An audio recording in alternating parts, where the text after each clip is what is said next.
ഇന്നൊരു മിനി വ്ളോഗാട്ടോ. രാവിലെ തന്നെ ഞാനൊന്ന് പുറത്ത് പോവാണേ. നല്ല വെയിലുണ്ട് കേട്ടോ ഇവിടെ. ഞാൻ ഒറ്റയ്ക്കല്ല, ശിശിരയുണ്ട് കേട്ടോ കൂടെ. വണ്ടി സ്റ്റാർട്ടാവാതെ എക്കട്ടും മുക്കട്ടും എടുക്കണം എന്നെയാണ് നിങ്ങളിപ്പോൾ കണ്ടുകൊണ്ടിരിക്കുന്നത്. ഞങ്ങളിന്ന് കുറച്ച് സാധനങ്ങളൊക്കെ മേടിക്കാൻ വേണ്ടിയിട്ട് പോവാണ്. നേരെ പോയത് സൂപ്പർ മാർക്കറ്റിലേക്കാട്ടോ. അവിടെ നിന്ന് കുറച്ച് സാധനങ്ങളൊക്കെ വാങ്ങിച്ച് ഞങ്ങൾ നേരെ ചിക്കൻ മേടിക്കാൻ വേണ്ടി പോയി. ഇന്ന് ഞങ്ങൾ ഒരാൾക്ക് സർപ്രൈസ് കൊടുക്കാൻ വേണ്ടി ബിരിയാണി ഉണ്ടാക്കാൻ പോവാണ് ഗൈസ്. ആരൊക്കെ എന്താണെന്നൊക്കെ ഞാൻ വഴിയെ പറഞ്ഞുതരാം. അങ്ങനെ സാധനങ്ങളൊക്കെ വാങ്ങിച്ച് വന്നതാ ഞങ്ങളുടെ ബിരിയാണി പണിക്കൊക്കെ കടന്ന് ഇതാ മസാലയൊക്കെ ശരിയായി, ചിക്കനൊക്കെ ഇട്ട് ഞങ്ങൾ ബിരിയാണി ഇവിടെ ഉണ്ടാക്കിയിട്ടോ. ആർക്കാ സർപ്രൈസ് കൊടുക്കണമെന്ന് പറഞ്ഞില്ല അല്ലേ? മാളൂനാട്ടോ. മാളൊന്ന് നാട്ടിൽ പോവുകയാണേ. ഇവിടുന്ന് റൂമൊക്കെ വെക്കേറ്റ് ചെയ്തിട്ടാണ് പോണത്. അപ്പോൾ ആൾക്ക് സർപ്രൈസ് ആയിട്ട് ഞങ്ങൾ രണ്ടാളും കൂടിയിട്ട് ബിരിയാണി ഉണ്ടാക്കിയതാട്ടോ.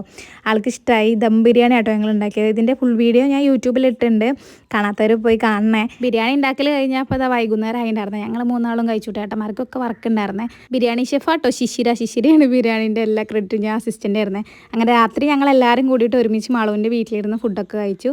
അപ്പോൾ ഇത്രയേ ഉള്ളൂ. വേറെ നല്ല വീഡിയോ ആയിട്ട് പിന്നെ കാണാം. ടാറ്റാ.